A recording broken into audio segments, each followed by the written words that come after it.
Hello friends, welcome to innovative classes. Friends, आज हम लोग क्लास 10th का साइंस में जो चैप्टर 12 है इलेक्ट्रिसिटी विद्युत, इस चैप्टर में एक बहुत ही इंपॉर्टेंट टॉपिक ओम्स लॉ यानी ओम का नियम पढ़ने वाले हैं। ठीक है, और इसका वेरिफिकेशन, इसका सत्यापन भी हम लोग देखने वाले हैं। ठीक है, तो ये बहुत ही इंपॉर्टेंट टॉपिक है। इससे 5 मार्क्स के क्वेश्चन ठीक है एग्जाम में आते हैं। ठीक है, और मॉडल पेपर में भी ओम्स लॉ दिया हुआ है।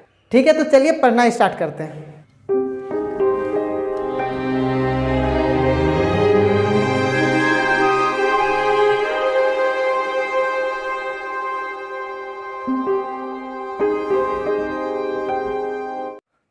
ठीक है फ्रेंड्स, देखिए ओम का नियम क्या है। ठीक है, ओम्स लॉ क्या है, हम क्या लिखे हैं देखिए।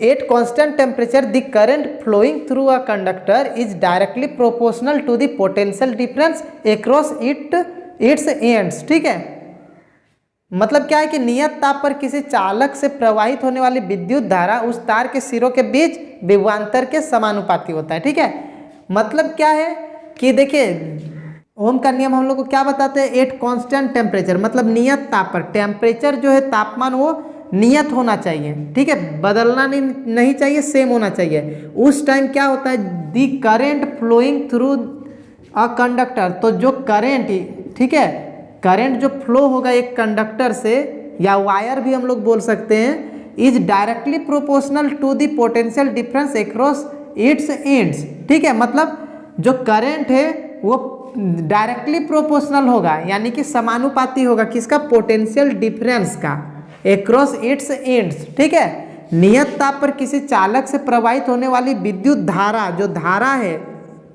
वो उसके सिरों के बीच विभवांतर के समानुपाती होता है। ठीक है, मतलब यहाँ हम लोग को दो चीज देखना है, एक करंट जिसको हम लोग आई बोलते हैं और एक विभवांतर जिसको भी बोलते हैं। ठीक है, मतलब धारा और विभवांतर, करंट और पोटेंशियल डिफरेंस, तो ये दोनों एक दूसरे का क्या होता है, डायरेक्टली प्रोपोर्शनल है। ठीक है, यानी कि समानुपाती, इसी को अनुक्रमानुपाती भी बोला जाता है। ठीक है, तो ये समानुपाती का मतलब क्या है, डायरेक्टली प्रोपोर्शनल का मतलब क्या है कि अगर एक बढ़ेगा तो दूसरा भी बढ़ेगा, एक घटेगा तो दूसरा भी घटेगा। ठीक है, जैसे देखिए जब करंट बढ़ जाता है, जैसे हम लोग का घर में ही देख सकते हैं हम लोग कि जब करंट बढ़ जाता है तार में, वायर में जब करंट यानी धारा बढ़ जाता है तो बल्ब जो है ज़्यादा लाइट देने लगता है, यानी उसका पोटेंशियल डिफरेंस भी बढ़ जाता है। ठीक है, और जब करंट कम आता है, जब करंट कम आता है तार से, तब जो बल्ब है जिसका हम लोग वोल्टेज भी बोलते हैं, पोटेंशियल डिफरेंस यानी विभवांतर, वो घट जाता है, जिसके कारण क्या होता है, बल्ब कम लाइट देता है। यानी करंट अगर बढ़ता है तो वोल्टेज भी यानी कि पोटेंशियल डिफरेंस जिसको विभवांतर कहते हैं वो भी बढ़ता है, और इस एक के घटने से, करंट के घटने से ये भी घटता है। ठीक है, तो इसको अब हम लोग एक्सपेरिमेंट के द्वारा समझ देंगे। ठीक है, पहले इसमें हम लोग एक फॉर्मूला आएगा वो हम लोग पहले देख लेते हैं। यहाँ पे क्या लिखे हैं, जो पोटेंशियल डिफरेंस है यानी जो विभवांतर है यानी भी, वो समानुपाती है, डायरेक्टली प्रोपोर्शनल है किसका, करंट का यानी विद्युत धारा का। भी जो है वो समानुपाती है किसका, धारा का। ठीक है, तो अब यहाँ देखिए, ये जब समानुपाती यानी जो ये प्रोपोर्शनल वाला साइन हटता है तो इक्वल आता है, और एक न्यू चीज, एक नया चीज कुछ आता है, एक कांस्टेंट वैल्यू, नियत मान वाला कोई चीज आएगा, तो यहाँ पे क्या आएगा, आर आ जाएगा। ठीक है, आर आई। ठीक है, भी इक्वल टू आर आई, ये एक फॉर्मूला बन गया। ये ओम्स लॉ का फॉर्मूला है, बहुत इंपॉर्टेंट फॉर्मूला है क्योंकि बहुत जगह इसका यूज होता है। ठीक है, बहुत सारा न्यूमेरिकल इससे बनेगा।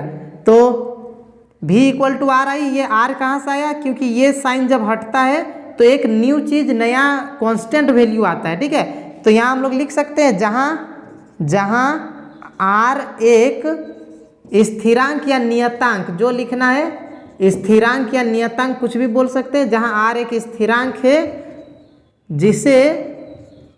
जिसे चालक का या तार का, जिसे चालक का प्रतिरोध कहते हैं। ठीक है, देखिए प्रतिरोध, ये भी क्या होता है, ये भी हम एक अलग से वीडियो बनाएंगे प्रतिरोध को लेके। ठीक है, कहते हैं, अगर इंग्लिश में लिखना है तो क्या लिखेंगे, where R is a constant called resistance of the conductor.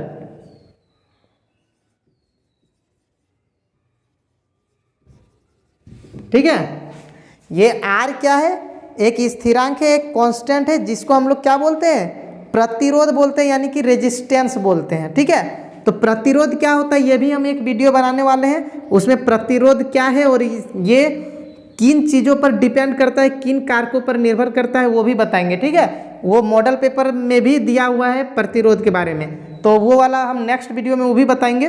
ठीक है, तो अभी आप लोग ये समझ गए कि ओम का नियम क्या है। तो बस ओम का नियम क्या है कि V और I जो है एक दूसरे के समानुपाती होता है। ठीक है, यानी कि डायरेक्टली प्रोपोर्शनल होता है, यही है ओम का नियम।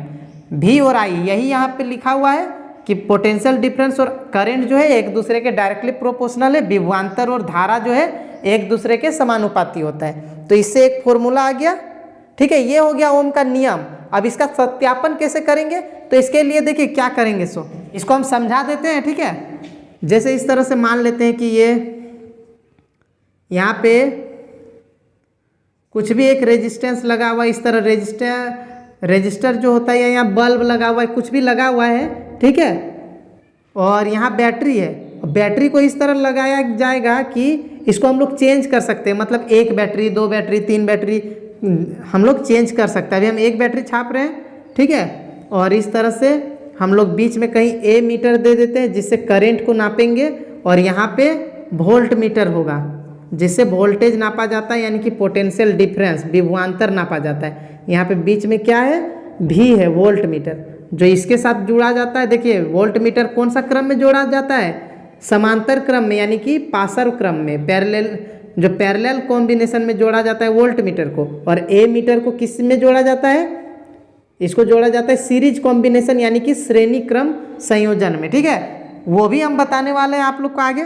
ठीक है, अब देखिए इसमें क्या है कि यहाँ पे जैसे जब एक बैटरी से हम लोग यहाँ पे स्विच को ऑन करेंगे, मान लेते हैं यहाँ पे एक स्विच है। ठीक है, स्विच ऑन करेंगे, जब हम लोग स्विच मान लेते हैं ऑन है, तो यहाँ से करंट जाएगा इस तरह से, इधर से होते हुए इस तरह से जाएगा। तो यहाँ पे हम लोग क्या करेंगे, यहाँ पे ए का मान, मतलब यहाँ पे करंट नापेगा ना, विद्युत धारा, तो यहाँ धारा कितना है वो लिख लेंगे, और यहाँ वोल्टेज कितना है वो लिखेंगे। ठीक है, फिर क्या करेंगे, फिर दो बैटरी रखेंगे, दो बैटरी रख के फिर ए और भी का मान देखेंगे मीटर में कितना आया है, फिर तीन बैटरी, फिर चार बैटरी, इस तरह से बैटरी का संख्या बढ़ाते जाएंगे और ये दोनों को निकालेंगे। ठीक है, और हम लोग ए यहाँ पे क्या करेंगे, इससे ए मीटर से आई निकलता है और वोल्ट मीटर से भी निकलता है, तो हम लोग आई बाई भी, देखिए यहाँ से आर जब निकालते हैं, आर इक्वल टू तो भी, और ये जो आई है इधर आएगा तो बाई में आई हो जाएगा, यानी आर इक्वल टू भी बाई आई। ठीक है, ये हो जाएगा।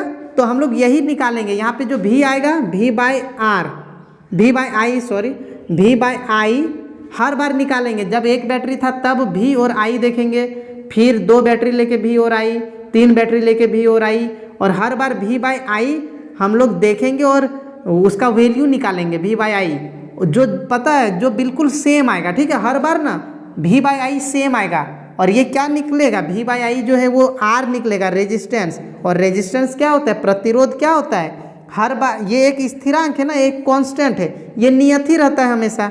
ठीक है, तो नियत ही आएगा हर बार। हम लोग दो बैटरी ले, तीन बैटरी ले, चार बैटरी ले, तो क्या होगा, हर बार जो भी बाई आई निकलेगा वो नियत निकलेगा। तो इसी से पता चल रहा है कि जो आर हम लोग निकाल रहे हैं भी बाई आई, वो हर बार सेम आ रहा है। इसका मतलब आर जो है वो स्थिरांक होता है, मतलब इससे ओम का नियम का सत्यापन होता है। ठीक है, देखिए यहाँ जैसे जैसे बैटरी बढ़ेगा, यानी कि बैटरी बढ़ने का मतलब क्या है, विभवांतर का बढ़ना, और विभवांतर जब बढ़ेगा तो धारा भी तो बढ़ेगा। तो यहाँ जब विभवांतर यहाँ बढ़ रहा है तो धारा भी बढ़ेगा।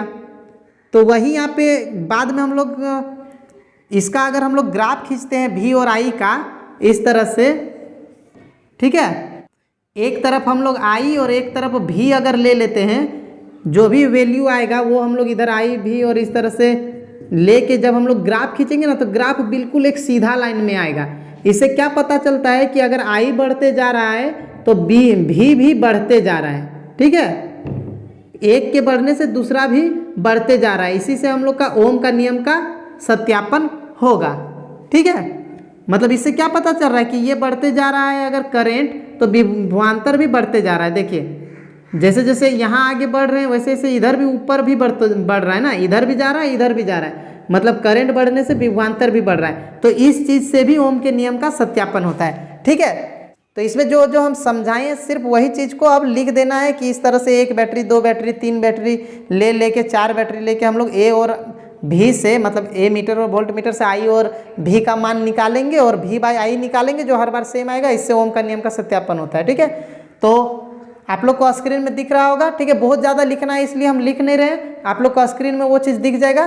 ठीक है, आप लोग उसको नोट करके लिख सकते हैं। ठीक है, तो ठीक है फ्रेंड्स, वीडियो अगर अच्छा लगा तो लाइक कर दे और अगर आप इस चैनल पर नए हैं तो प्लीज़ सब्सक्राइब कर दे और अपने दोस्तों को भी शेयर कर दे।